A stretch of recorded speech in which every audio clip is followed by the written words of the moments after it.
ముందుగా ఇక్కడ ఉన్న ఆత్మ బంధువులందరికీ ఆత్మ ప్రణామాలు.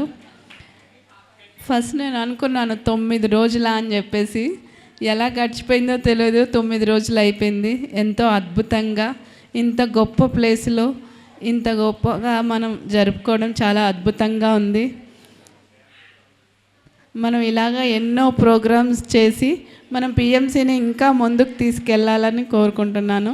పిఎంసి యాజమాన్యానికి, పిఎంసి ట్రస్ట్కు మనం అందరము సపోర్ట్ చేసి ఇంకా ఇంకా ఎన్నో గొప్ప కార్యక్రమాలు చేసుకుంటూ మనందరం అనుకుంటే చాలా ఈజీగా అయిపోతుంది. మనం ఎంత సపోర్ట్ చేస్తే అంతమంది ఇళ్ళల్లోకి వెళ్తుంది పిఎంసి, అంత తొందరగా సార్ విజన్ కంప్లీట్ అవుతుంది. ఇంత సార్ అనేవారు ధ్యాన్ జగత్లో ఉన్నప్పుడు, ఇంకా పిఎంసి వచ్చిందయ్యా, మనకేం పని లేదు, పిఎంసి చూసుకుంటుంది అని అంటే అప్పుడు నాకు అర్థం కాలేదు. ఇప్పుడు ఎంతోమంది కొత్త వాళ్ళు వచ్చినప్పుడు, సెంటర్కి వచ్చినప్పుడు మేము పిఎంసి చూసి వచ్చాం మేడం అని చెప్పేసి చెప్తూ ఉన్నప్పుడు ఎంతో ఆనందంగా ఉంటుంది. నేను హిందీ పిఎంసి ఉంది, తెలుగు పిఎంసి ఉంది.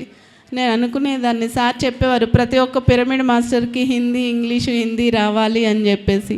హిందీ వచ్చి ఉంటే మనం హిందీ వాళ్ళకి చెప్పుండే వాళ్ళము అని అనుకునే వాళ్ళం. కానీ నేను మొన్న ధ్యాన కుంభ వెళ్ళినప్పుడు నేను దానికి చిన్న సహాయం చేసిన ఆ రోజు ధ్యాన కుంభలో చూసినప్పుడు వచ్చిన 80% పిఎంసి చూసి వచ్చామని చెప్పినప్పుడు ఎంతో ఆనందంగా ఉంది. ఎందుకు అనంటే ప్రతి ఒక్కరము దానికి సపోర్ట్ చేస్తాము, ఇంకా ముందుకు తీసుకెళ్దాము. శాకాహార జగత్, ధ్యాన జగత్, పిరమిడ్ జగత్ తొందరగా అయిపోవాలని కోరుకుందాము. Thank you.